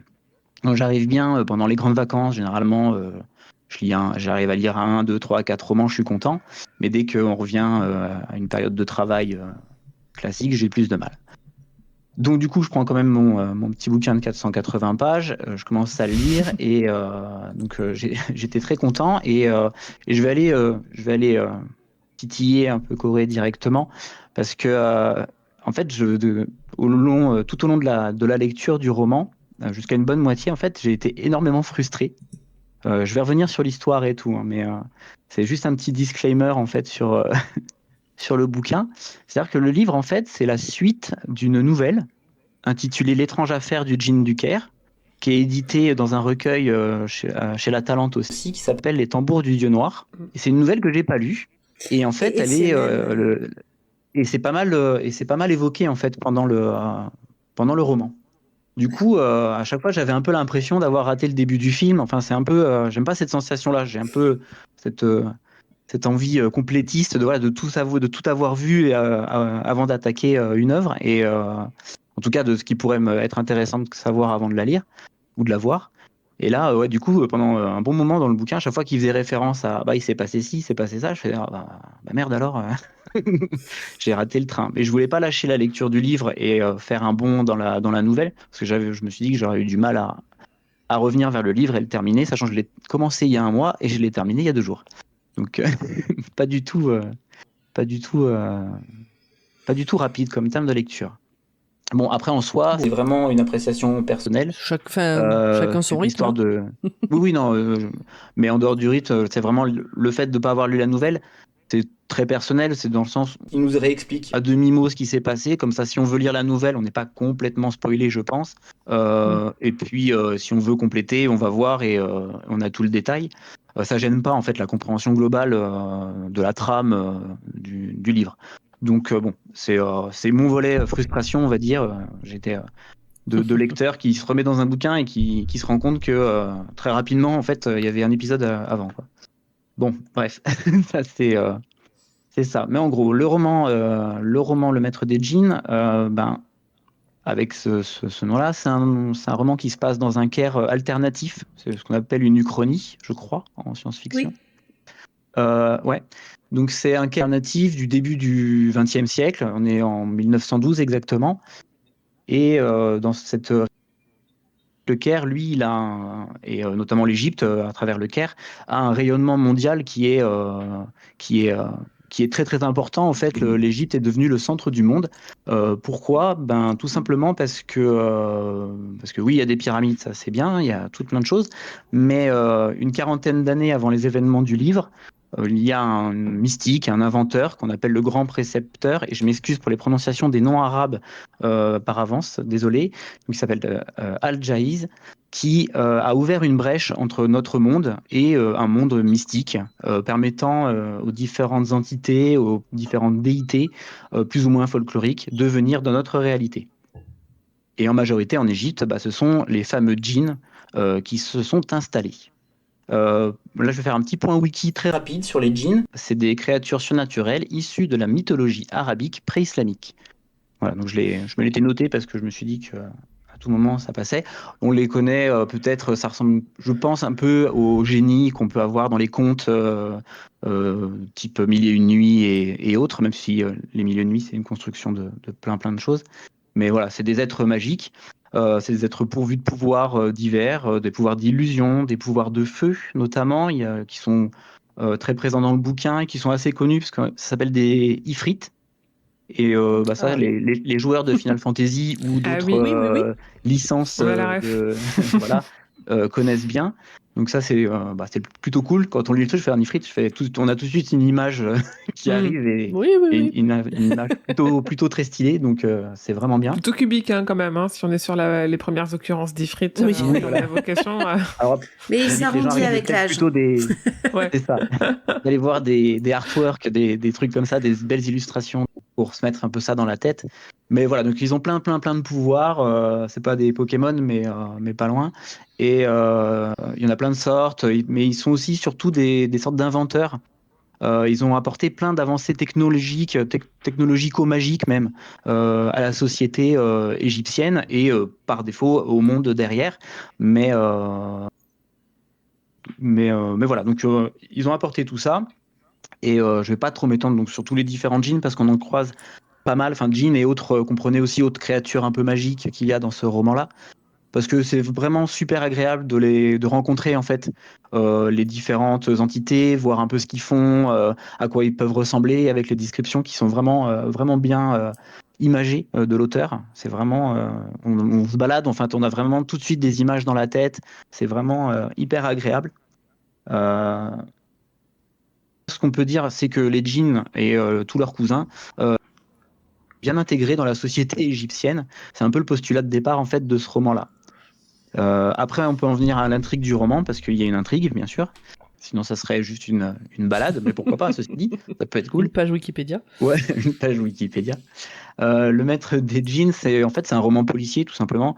Il y a une enquête, mais sur un fond de fantasy arabisant. Voilà, c'est un peu comme un Agatha Christie. Moi, ça m'a fait un peu penser au bouquin Les Rivières de Londres de Ben Aronovich, Oui. ou à la saga des dossiers Dresden de Jim Butcher. Ce genre d'urban fantasy avec soit des policiers ou des enquêteurs un peu du paranormal.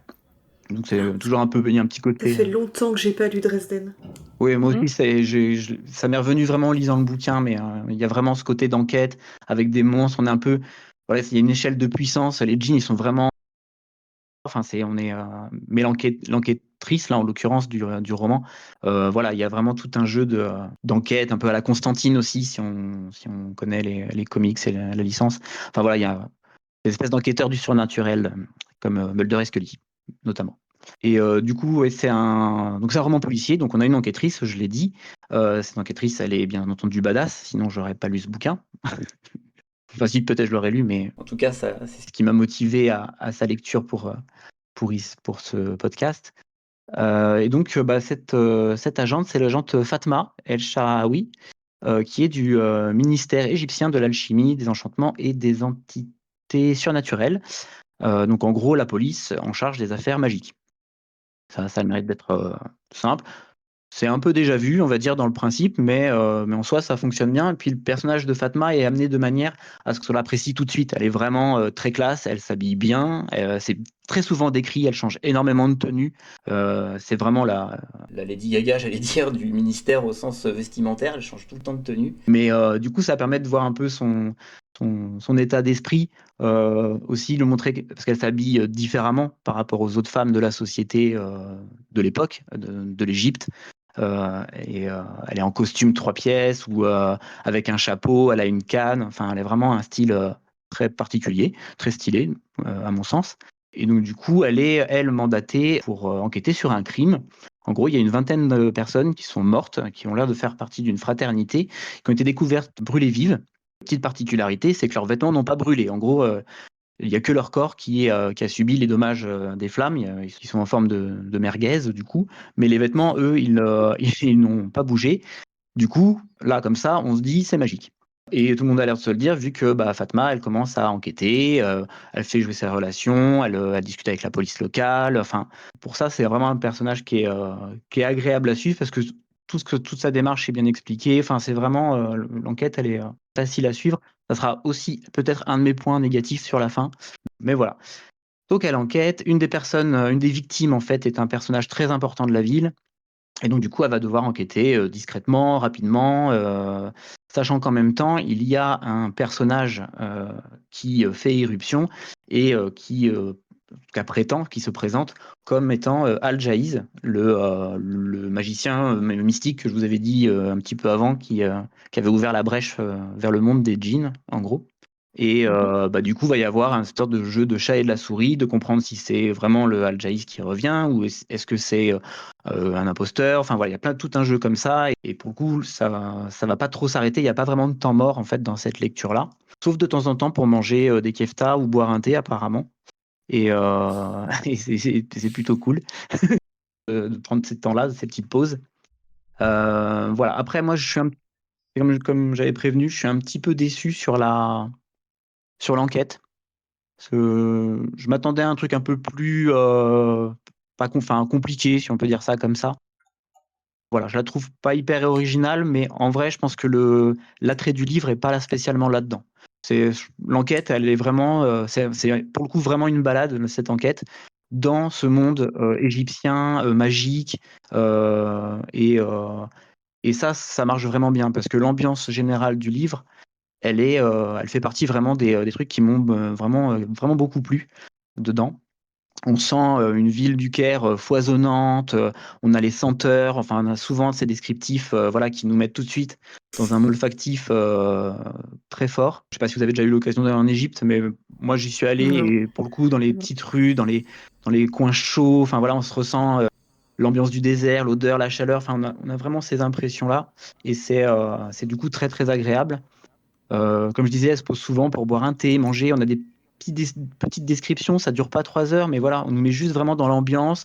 Les petits cafés un petit peu cosy, du Kérot, enfin c'est vraiment super agréable. Pareil, il y a beaucoup d'expressions en arabe qui sont utilisées, alors je vais pas les répéter parce que voilà, je ne saurais pas.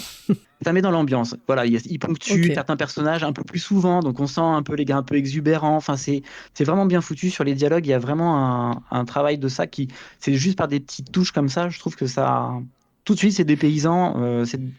On est vraiment dans une ambiance de ville cosmopolite parce ça parle un peu anglais, ça parle anglais, français, euh, arabe bien sûr. Il y a même la langue des djinns à des moments qu'on nous explique pas. C'est pas Tolkien, l'auteur n'a pas fabriqué d'alphabets ou de langues, etc. Mais parlant de djinns, enfin voilà, on s'imagine des langues un peu fantastiques et ça, je trouve que ça marche et ça rajoute au dépaysement immédiat du bouquin, quoi. Franchement, c'est vraiment un des points positifs. Mais l'ambiance magique aussi, avec tous comme j'ai dit, les djinns avec leurs pouvoirs, il y a des pouvoirs assez exubérants. Notamment des pouvoirs qui permettent d'avoir l'un soit plus grand que l'extérieur, donc j'ai beaucoup aimé.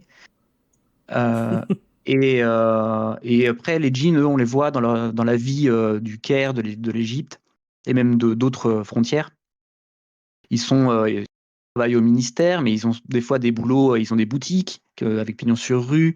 Certains sont juste bibliothécaires, d'autres veulent juste vivre dans une bouteille en toute quiétude dans le désert sans qu'on les dérange. Et ils sont pas spécialement aimables quand ça arrive. Donc ça, c'est vraiment, ça rajoute au foisonnement, à la vie vraiment du bouquin. Du coup, ça laisse, c'est vrai que du coup, comme je disais tout à l'heure, l'enquête, ça la laisse un petit peu, je trouve, un peu à plat. C'est-à-dire que moi, j'ai pris beaucoup de passages là où on rencontre des nouveaux indices, il y a des nouvelles pistes et tout ça. Ça, c'est tout ce qui est décrit là-dedans. Mais là où mènent ces pistes-là, je n'ai pas trouvé que ça m'a pas transcendé. Mais bon, après, c'est un avis personnel, quoi. Ouais, mais est-ce que c'est pas un peu une excuse pour raconter tout le reste, l'enquête? Oui, mais c'est ce que je pense aussi. Mais c'est vrai que c'était un peu décevant parce que vu la Ok. qualité de description, la qualité de traitement des personnages, Ouais, toi, tu voulais lire un. Ouais. voilà, ça fait 450 pages. Je me suis dit, je m'attendais à un truc plus dense en fait, peut-être tout Ok. simplement. Et en soi, c'est pas plus grave, c'est juste mon horizon d'attente qui était pas le même Ouais. que l'objet, quoi. Je comprends. C'est tout. Après, voilà, il y a tout cet univers-là, et au milieu, vivent ces personnages. Donc, je l'ai déjà dit, l'enquêtrice Fatma, qui est vraiment très très cool.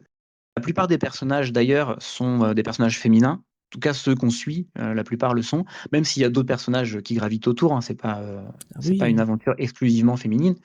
Mais on va dire que les personnages importants et ceux qui sortent vraiment leur épingle du jeu de tout le roman, c'est les personnages féminins qui croisent Fatma pendant son enquête. Ça, c'est vraiment bien. Ça nous explique quand même la place de la femme à l'époque, parce que ça n'oublie pas que c'est le début du XXe siècle, et que malgré les avancées technologiques, la femme doit quand même se faire une place. J'ai l'impression que les djinns ont eu moins de difficultés à se faire une place que les femmes dans la société de cette époque-là. Parce que, voilà, je sais parce que j'en sais rien, mais le fait est que c'est un peu un ressenti. Parce qu'ils lancent des flammes, concrètement. Il y a eu un apport économique. En fait, on démontre que les femmes n'ont pas le même pouvoir que les djinns, dans le sens où elles n'ont pas un apport économique. Ah. Oui, bien sûr. Mais c'est vrai que du point de vue de quand on rencontre et quand on connaît les personnages du roman, les personnages, les femmes de ce roman, c'est vrai que c'est questionnant. Quand on le finit, le roman, on se dit ouais, mais en fait, ces femmes-là, elles se battent, c'est des femmes d'action, elles se battent au sens littéral du terme. Déjà, elles se battent très très bien en plus. Et elles se battent après dans la société. Enfin, ça sent, c'est le combat des femmes au figuré et comment dirais-je, Et au réel. et ouais, voilà, c'est vraiment impressionnant. Et c'est vrai que moi je le lisais, c'est hyper frustrant en fait je ne suis pas une femme bien sûr, mais je trouvais ça frustrant en fait du point de vue de la femme, de me dire putain la vache, les djinns, même les entités qui ont l'air hyper dangereuses, hyper ça, ils sont beaucoup plus acceptés dans leur société. Mais bon, c'est je pense aussi un fond du propos du bouquin, et pour le coup ça c'est vraiment bien mis. Et puis ces héroïnes sont hyper valorisées, elles sont très bien mises en avant et quand même respectées dans le. Enfin voilà, c'est pas que la femme enquêtrice qui se fait rabrouer par ses supérieurs et tout ça, pas du tout. Elle est vraiment respectée, elle est vraiment valorisée dans son travail. Enfin, elle a vraiment, c'est vraiment l'enquêtrice quoi, avec un grand E comme il faut quoi. Mais voilà, donc c'est que je trouvais sympa. Et le dernier point, excusez-moi, c'était l'habitation des croyances en fait dans ce roman que je trouvais hyper bien fait. C'est-à-dire on est en Égypte, donc en Égypte il y a quand même eu on va dire un grand pan religieux avec des polythéistes, avec donc tout le panthéon qu'on pouvait avoir. Du coup je rejoins un peu la lecture de Ogra sur les mythologies. J'étais plus mythologie égyptienne pour ma part. Mais donc il y a tout ce panthéon de mythologie, plus les djinns qui se rajoutent. On nous parle d'anges, on nous parle de plein de choses. Et bien entendu, au milieu de tout ça, il y a des personnages qui sont juste musulmans. Et du coup, tout ça cohabite. Et même si on sent qu'il y a des différences de traitement, par exemple les anciennes croyances, donc le vieux panthéon, on va dire, tout le monde, enfin, ça peut-être pas pour la loi, mais c'est un peu confidentiel. Voilà, il y a un côté, je vais autant, c'est un peu un peu en cachette. Voilà, c'est un peu regarder un peu de travers sans être jeté. On leur jette pas des cailloux, mais voilà, c'est un peu mis, c'est un peu en dessous, on va dire dans la hiérarchie, on va dire sociale des croyances. Mais le fait est que très souvent il y a des rappels. Je pense, j'ai pas vérifié, mais qui est la partenaire de Fatma dans l'enquête, qui cite des fois le Coran ou des choses comme ça, ou en tout cas des phrases qui ont l'air d'y ressembler, et c'est toujours des choses qui sont assez apaisantes en fait sur la cohabitation des croyances. Donc je trouvais que c'était plutôt pas mal, surtout en ce moment, à notre époque en ce moment, où les croyances ça pose souvent des problèmes. Donc ça c'est aussi un pan qui m'a beaucoup plu dans le roman. Ok. Voilà, je suis mitigé dans le sens où je suis un peu resté sur ma faim sur l'enquête. Et j'étais très frustré quand même de cette histoire de nouvelles qu'il faut lire avant. Mais en vrai, à la fin, j'avais envie de m'acheter des pâtisseries orientales. Enfin, c'était vraiment. Oui, t'as quand même passé un bon moment, oui. J'ai passé un très bon moment. Et puis, j'aurais eu l'occasion de changer de roman. Enfin, voilà, si vraiment ça m'avait pas plu, j'aurais arrêté. Mais vraiment, ce dépaysement, ce voyage qui est offert dans cette Égypte magique et chaude. Enfin, vraiment, c'est peut-être aussi parce que c'est le mois de novembre et qu'on veut qu'il fasse chaud, mais en tout cas, c'était vraiment bien. Donc moi, en tout cas, je conseille Le Maître des Djinns de Fanderson Je pense qu'il y a beaucoup de textes de lui qui sont conseillables parce que c'est un monsieur qui gagne pas mal de prix tout le temps. Notamment le dernier qui est un roman court qui s'appelle Ringshot, Quantique Rituel, et qui a eu des prix, qui a eu le prix Nebula, je crois, ou le Hugo. Je sais. Mais, toi, t'en as lu plusieurs, Corée, non? J'ai lu toute la partie de Fatma et j'ai Ringshot qui est dans ma pile à lire. Ok. D'accord. Ah, puis mention spéciale pour le personnage de City qui est dans le bouquin, Oui. qui est la plus badass du monde des badass. Bon. Ok, bah très bien. Voilà. C'était une bonne lecture. Ok. Bien. Corée, tu rejoins... Parce que Oui, donc du ça coup, va. toi, t'avais fait, Corée, une reco sur ce livre déjà il y a quelques mois. Ouais. Et c'est vrai que moi j'avais plus axé sur la vision politique et religieuse du roman. Mais Je suis pas trop revenu sur la politique parce qu'en fait, du coup, quand j'ai lu le bouquin et que je me suis dit, je vais quand même faire ce livre-là. On avait un peu parlé sur le Discord là, et je me suis dit, et j'ai quand même du coup écouté le chapitre. Donc je me suis dit, je vais pas parler des mêmes choses. Je m'étais fait un peu un fil de trucs à. Ouais, mais ok. c'est vrai que en fait. Donc écoutez, les épisodes sont complémentaires. Ouais. Mais c'est vrai que Exactement. ce bouquin est trop petit pour tous les sujets qu'il aborde. Oui. Je sais pas si Ok. c'est ce que tu ressens, Nico, mais il aborde tellement de choses. Bien, hein, c'est pas le souci. Mais tu dis, il aurait peut-être bien mérité un petit 600 pages, tu vois, pour bien. Ouais, je suis quand même. assez d'accord. Ok. Il y a parce qu'il y a des choses qui vont un peu vite. Il y a des choses qui mettent un peu de temps à se mettre en place, mais qui ont besoin quand même de temps pour se mettre en place. Puis d'un seul coup, ça va assez vite. Je trouve il y a un déséquilibre un peu aussi entre la première moitié et la deuxième moitié du bouquin, où ça s'emballe, on va dire, entre guillemets, un peu dans la deuxième partie du bouquin, et vraiment, là, après, c'est impossible de le lâcher. Mais du coup, c'est vrai qu'il manque peut-être encore 200 pages derrière pour se dire, bon, bah voilà, là, je vais au bout des choses parce qu'il y a vraiment plein de choses. Alors peut-être qu'il a prévu de l'explorer avec d'autres romans. J'avais lu, du coup, peut-être. une autre nouvelle de lui, mais qui se passe peut-être après cette histoire-là, qui était dans qui était une histoire très courte, mais j'ai oublié le titre. T'as les mystères du tramway. Le tramway, mystère du c'est tramway entre hanté. c'est juste avant. C'est avec les deux inspecteurs masculins. Ouais, c'est ça. Et du coup, ils évoquent Fatma. Elle est connue dans cet univers-là, et c'est ce qui m'avait donné envie de lire le livre là qui nous intéresse.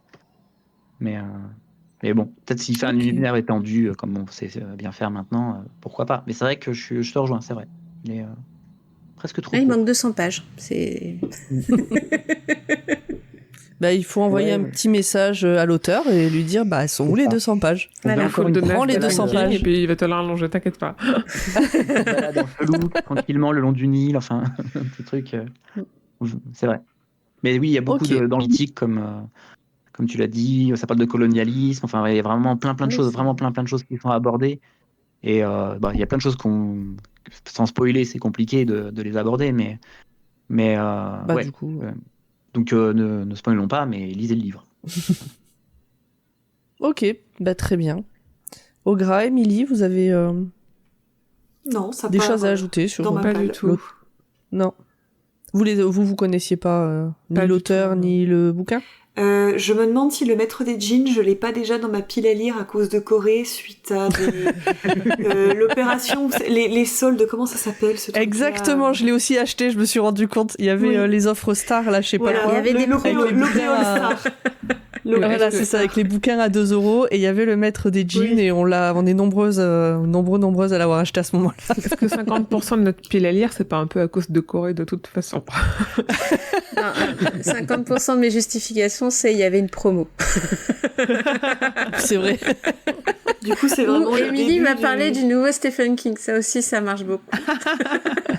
Du coup, c'est le début du nouveau podcast. Ouais. On revient sur toutes les lectures précédentes et on fait le rewatch du rewatch.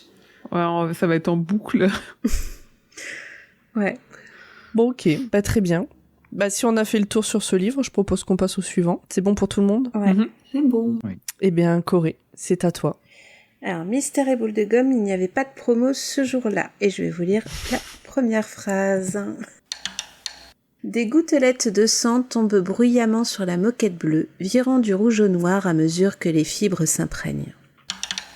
Alors aujourd'hui, pour parler d'une femme badass, j'aimerais vous emmener au Paradox Hotel, qui a été écrit par Rob Hart. C'est sorti chez Ballantines Book le 22 février 2002 et traduit par Laurent Brie pour les éditions Belfond le 26 février 2023. Et le pitch, c'est ça, c'est vous rêvez de vous extraire de la réalité, de côtoyer Mozart, Cléopâtre ou les dinosaures du Jurassique, vous rêvez de voyager dans le temps, bienvenue au Paradox Hotel. Alors pour moi, le Paradox Hotel, c'est un peu le Tardis, mais qui a une piscine. Mais il y a une piscine dans le Tardis, elle est dans la bibliothèque. Mais un resto. Est-ce qu'il y a un resto dans le Tardis? Je sais pas. Et des salles secrètes, ça oui, il y en a dans le Tardis. Oui, ça, il y en a dans le Tardis. Et surtout, t'es pas obligé de voyager avec le docteur. Alors quand il est un petit peu embêtant et que tu t'appelles pas River, et ben tu peux lui piquer le Tardis. Nous, on va suivre dans le Paradox Hotel une enquête particulière menée par January Cole. C'est la chef de sécurité. C'est un hôtel, le Paradox Hotel, c'est un hôtel qui permet de voyager dans le temps, comme vous l'aviez pu deviner. Donc si tu veux un livre, si tu veux lire un livre de la bibliothèque d'Alexandrie ou vérifier un point stratégie avec Napoléon ou de véracité par rapport à certains films qui vont bientôt sortir, eh bien tu vas dans cet hôtel, tu donnes beaucoup d'argent parce que évidemment ça coûte. Et tu te fais un petit voyage déguisé et tout, la totale, pour y aller. Et ce livre a été écrit surtout pour faire une belle critique de notre société actuelle, parce qu'on voit beaucoup, on voit beaucoup que tout ce qui est enseignement de qualité, que les évolutions technologiques et les loisirs un peu foufou, en fait maintenant sont réservés aux riches ou aux très très riches. Et surtout ils n'ont plus de limites. Et c'est vrai que dans ce bouquin tu vois parce que pour aller voir Cléopâtre, il y en a qui se déguisent, mais qui se déguisent hyper mal, tu vois, ils se maquillent pas, tout ça, mais ils en ont rien à cirer parce que, tu comprends, ils vont allonger des bistons. Et derrière, tu as January Cole qui va essayer de les réguler comme elle peut pour éviter de faire des paradoxes temporels. Et voilà. Et January, c'est une femme plutôt de nature complexe et peu encline au dialogue, ce qui veut dire, en gros, qu'elle a un caractère de merde, hein, faut pas se cacher. C'est une vraie peau de vache. Et pour moi, c'est juste quelqu'un qui exprime son affection de manière très différente et doit manquer sérieusement de tasses de thé. Mais bon, après, chacun son avis. Pour vous donner un exemple, January, elle travaille avec un drone qui s'appelle Ruby. Eh bien, Ruby, elle l'assiste tous les jours et pourtant, elle se prend des insultes 3 à 4 fois par minute et elle lui balance ses bottines à la tête. Tu vois, c'est des relations très saines. Et puis January, avant d'être chef de sécurité, elle était aussi intervenante dans les lignes du temps pour empêcher justement ces fameuses personnes d'interférer dans les trucs. Et comme elle fait partie des forces spéciales, quand tu voyages beaucoup dans le temps, tu tombes malade, hein, en gros. On dit que tu es décalé. C'est-à-dire que à force de travailler de traverser tous ces portails dans le temps, tu commences à voir et le passé et le futur et le présent et en même temps. Donc elle est constamment dans une boucle temporelle. Et le problème aussi avec January, c'est qu'il y a très très peu, elle a perdu sa compagne justement dans cet hôtel. Et donc constamment, elle revoit le passé, donc sa meuf qui traverse le couloir, et évidemment elle voit autre chose, et ce qu'elle voit, c'est un meurtre. Mais elle sait pas qui c'est, elle sait pas quand c'est, et il y a qu'elle qui voit ce meurtre constamment dans la même chambre. Ok ? Il y a pas un film Alors, ça s'appelle La chambre 1408 ou ça s'appelle Shining, mais à part ça... Non. Est-ce que c'est J'ai vraiment trop lu de Stephen King. Mais c'est vrai qu'il y a des rêves à tout et à tout, quoi. C'est assez incroyable parce que des scènes... Émilie, si un jour tu veux le voir, tu vas clairement retrouver des trucs comme ça. Et ouais, après King n'a rien inventé, tu vois, il y a des patterns de la littérature fantastique qu'on retrouve un peu partout. Mais ouais, c'est très, c'est l'ambiance vieil hôtel qui vieillit plutôt mal d'ailleurs au fur et à mesure. Ouais, et avec tous ces gens qui traversent. Donc pourquoi je trouve January Cole badass ? Ah, Minority Report, oui, Ogra. C'est possible. Tu sais que tu peux parler dans le micro, Gras, et pas dans Oui. le chat. Je sais, mais j'avais peur de dire une immense bêtise. Mais non, tu fais une tentative. Tu fais un J'ai guess. pas vu Minority Report, je sais pas. Ouais, ça peut aussi le faire. Parce qu'il y a les précoques dans Minority Report. Ouais. Effectivement. Et donc, January Cole, pourquoi c'est une femme que je trouve badass? C'est parce que c'est quelqu'un qui vient de vivre un deuil.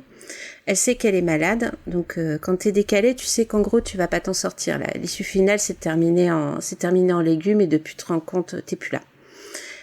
Et donc elle sait qu'à terme, elle aura ça, donc elle aura pas de retraite. Elle a pas sa femme pour aussi finir ses jours, et sa seule solution, c'est de travailler dans cet hôtel parce que c'est le seul endroit où elle la voit. Tout le monde essaie à ce qu'elle passe à autre chose, donc essaie de la remettre dans le monde, mais elle a pas envie, tu vois, c'est un peu trop tôt. Quand tu vis quelque chose de dur, tu sais, t'as un moment où t'as pas envie de contact, et puis un moment donné où tu peux y aller. Mais là, clairement, elle y est pas, et elle reste enfermée dans ce côté-là.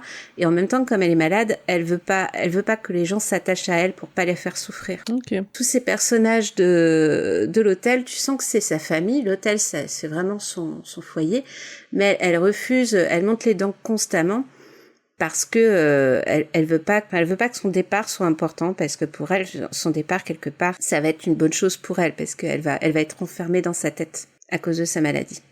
Et en même temps, comme elle a quand même envie que l'hôtel soit préservé, elle voit qu'il y a un meurtre, donc il faut à tout prix qu'elle le résolve. Et en même temps, dans cette histoire d'hôtel, vu que c'est un programme gouvernemental et qui ne rapporte pas assez d'argent, soi-disant, on sait pas trop, ça va être l'intrigue du livre, il va être vendu à des particuliers. Et donc elle cherche aussi à savoir pourquoi certains ultra riches voudraient justement aller voyager dans le temps. Spoiler alerte, on sait tous pourquoi, hein, mais c'est pour changer le temps. Mais voilà. Joyeux, dis donc. Moi, c'est joyeux, mais c'est drôle. Parce que en même joyeux, temps, mais t'as des sujets hyper touchy, parce qu'on la voit se remettre de son deuil, on la voit montrer un petit peu les dents par rapport à ses amis. 2 secondes plus tard, tu la vois en train d'essayer de ligoter un raptor, parce qu'il y a un raptor qui s'est échappé. Et c'est marrant. tu passes sans arrêt d'un moment à l'autre. Tu m'as eu avec le Raptor, là. Mais il est pas sorti, ce livre. Mais si, il est sorti, Barandia. Excuse-moi. Ah, 2023. C'est la version poche qui apparaît en D'accord. février 2024, je Bah, pense. c'est C'est peur. le lien que t'as mis. Corée aussi a voyagé dans le temps. Et moi, c'était avec Capaldi. Donc voilà. Et c'est pour ça que je trouve ce livre excellent, parce que on voit que, enfin, il cache pas le fait qu'elle pourrait faire des efforts pour être, pour s'en sortir, mais on voit qu'il n'y a pas de fin pour elle. Et on voit en même temps, dans le dialogue qu'elle a avec ses collègues, qu'ils comprennent pourquoi elle va pas bien. Enfin, ils comprennent pas tout, puisqu'ils sont pas tout à fait au fait de sa maladie. Mais en même temps, c'est ok. Et tu vois, même January, elle leur en veut pas de la forcer à rentrer dans le monde, parce qu'elle comprend bien que ils veulent l'aider, mais qu'ils peuvent pas, tout simplement. Ok. Donc en dehors de l'enquête, qui est plutôt bien faite, parce que j'ai eu du mal à trouver le coupable, j'ai déjà eu du mal à trouver le mort. Excusez-moi.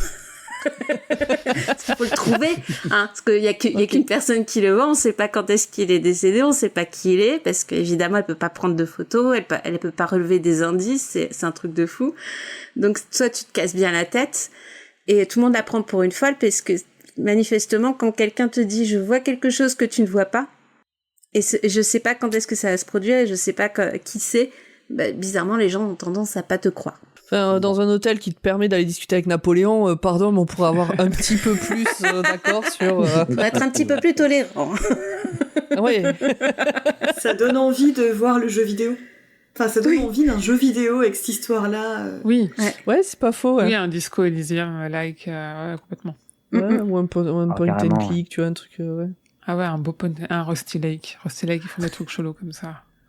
Exactement, mais exactement, ouais. Du coup, c'est une reco. C'est carrément une reco. Et Il fait envie. Bah, j'ai carrément envie de le lire. moi. et l'auteur a écrit un autre livre sur les grandes plateformes commerciales, tu sais, type l'américain, Amazon. qui nous livre tout, tout ça. Et je pense que ouais, je vais lire son second roman. Ah, je crois que tu l'avais déjà lu. Non, par contre, je t'en ai fait une reco sauvage. Avant Mais achat. toi, tu vas le lire. Je t'avais fait une choré à l'époque. C'est là d'ailleurs, je pense que t'as inventé l'expression faire une choré. Chez nous, faire une choré, c'est pas danser, c'est placer 17 livres quand on t'avait dit est-ce que t'as une reco. Ok, Cool, il fait envie en tout cas. carrément. Et apparemment, il sort en poche en février 2024. Et du coup, j'avais une question. Oui. January Call, elle a un lien avec l'appel du 18 juin? Non, pas du tout. C'est sa mère. Est-ce qu'il y a des choses à rajouter sur ce livre? Ou annexe. Reco, les jeux de Rusty Lake, comme on dit avec Emily. Ouais, oh là, là, je suis en train de tous les poncer, c'est incroyable. Ah, moi, c'est fait l'année dernière. Ouais, là. Ils sont dispo sur PC, sur téléphone aussi. Ils ont été pas trop mal adaptés Ouais. pour les téléphones et tablettes. Ouais. En fait, c'est l'histoire du voyage dans le temps et tout, ça m'a juste fait passer en tête encore une petite comics. C'est Marjorie Finnegan. Je sais pas si vous avez vu passer ça. C'est édité chez Black River et c'est par l'auteur Garcenis, qui est un auteur qui a fait plein de comics, plus ou moins violents, généralement assez trash et Très souvent irrévérencieux. et en fait, on suit une jeune femme qui est Marjorie Finnegan. Ça se passe pas dans un hôtel, mais c'est vraiment le parallèle femme badass et voyage dans le temps qui me fait penser à elle. En fait, elle, son Ok. but, c'est une escroc. Elle veut juste voler, piller l'histoire. Elle veut piller les richesses de l'histoire et elle se fait pourchasser par sa sœur qui est une flic du temps. C'est plein de gros mots. La brigade du temps. Ouais, c'est la brigade du temps, mais version vénère. Voilà, ça m'a fait juste penser à ça.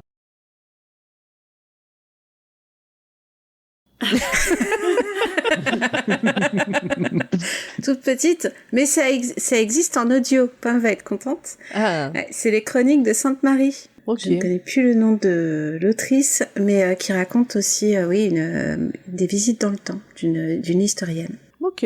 Ah oui, ça peut m'intéresser en plus. Bah, c'est 12 livres, voilà, facile. Un par mois pendant un an. Nickel. Bah écoutez, dès que j'ai fini Le Nom de la Rose, j'attaque ça.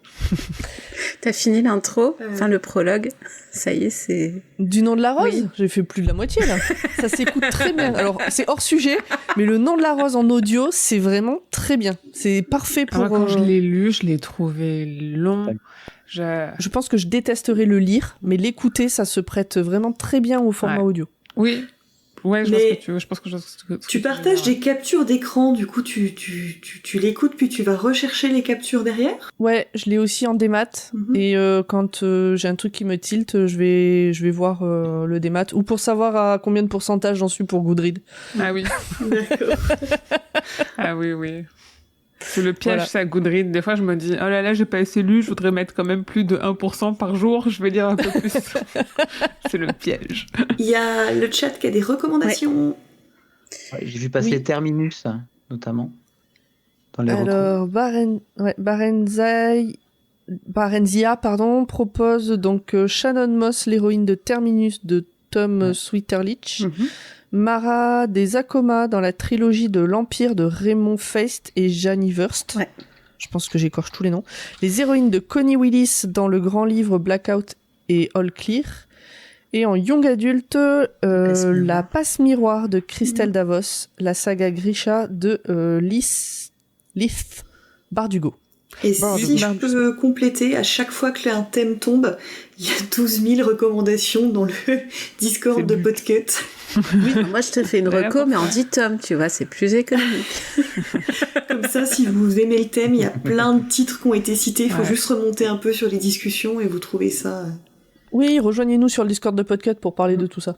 C'est vrai que Lys Bardugo, j'avais lu La 9e maison. C'est avec toi, Corée, que j'en ai parlé ou pas? Oui. Non, je sais plus. Ouais. Qui est sorti en 2019 et où en effet c'est une femme badass et c'est un peu une université qui est soumise à certains pouvoirs. C'est une partie un peu fantastique qui est très très cool, que j'ai vraiment beaucoup aimé, mais en fait tout le temps où je l'ai lu je ne savais pas qu'il y avait un tome 2 et que le tome 2 n'était pas encore sorti parce que ce tome 1 venait de sortir. Et je me suis dit, ah, ça saoule. J'avais pas envie de me lancer dans un truc à plusieurs tomes. Et là, j'avais pas non plus envie. L'histoire était vraiment super de me dire, je dois attendre 3 ans pour que ça sorte et je m'en souviendrai jamais et je le relirai pas parce que je ne relis pas. Tout le monde le sait. et je me dis, c'est dommage parce que c'était vraiment bien. Mais du coup, en effet, si elle a fait d'autres trucs, Lise Bardugo, c'est vrai que je suis jamais allée chercher d'autres choses et j'irai fouiller. Après, ça s'appelle la saga Grisha, donc il y a peut-être 17 volumes. Ouais, mais s'il est terminé, je le mettrai dans ma palle et puis je toucherai jamais, tu vois, comme d'autres trucs, mais... Oui. C'est ce qui a été adapté sur Netflix, à Bone and Shadow, c'est ça? Oui. Shadow and Bone, je sais pas comment on le dit. Ouais. Shadows and Bone. C'est pas ça qui vient d'être annulé par Netflix? Si, aussi. Ça serait pas hyper étonnant parce que la deuxième saison, elle était pas terrible. Autant la première, j'avais accroché perso, mais... Moi, le seul moment que j'ai bien aimé dans cette série, c'est le moment avec la biquette. Ah. Bon, je pense qu'on s'éloigne un petit peu du sujet. Pardon. Oui. Par le chèvre. Écoutez, on a fait le tour de nos livres, On parlera sur de Watchlist. ce qu'on a pu lire. Donc les gens qui nous écoutaient, là, n'hésitez pas à venir sur les réseaux sociaux ou sur le Discord de Podcut pour nous dire ce que vous auriez lu ou ce que vous avez lu qui correspond à ce thème. Et là, il va être l'heure du tirage au sort. Oui. Alors, petite explication de tirage au sort particulier. Le tirage au sort du prochain, donc là, c'est celui de décembre. Le tirage au sort de l'épisode de janvier a déjà été fait, parce qu'en décembre, pour l'enregistrement puis le montage, avec les vacances de Noël, machin, c'était compliqué, puis il fallait qu'on ait le temps de lire avant d'enregistrer, donc on a déjà fait le tirage au sort. Et le thème qui a été tiré, c'est livre enfantin, pas tellement pour enfants. Mais pas que, non? Mais pas que pour enfants, oui. En gros, c'est des livres qui sont présentés comme étant pour enfants, mais qui pourraient avoir un intérêt pour des adultes. Un peu les Pixar de la littérature, en fait. Où il y a des doubles lectures, où il y a des sujets peut-être plus profonds, etc. Donc ça, c'est ce qu'on va devoir lire pour Janvier. le mois de janvier. Enfin, on va enregistrer début décembre, mais... l'épisode sortira en janvier. Et donc là, on va faire le tirage au sort de l'épisode de février, parce qu'à partir de maintenant, on fera les tirages au sort pour dans 2 mois, pour que ceux qui veulent lire des trucs un peu plus gros puissent avoir le temps, ou qui sont déjà en train de lire autre chose, etc., puissent avoir le temps de lire et de participer. Donc, dans 2 mois, monsieur, dame, qu'est-ce que nous allons lire ?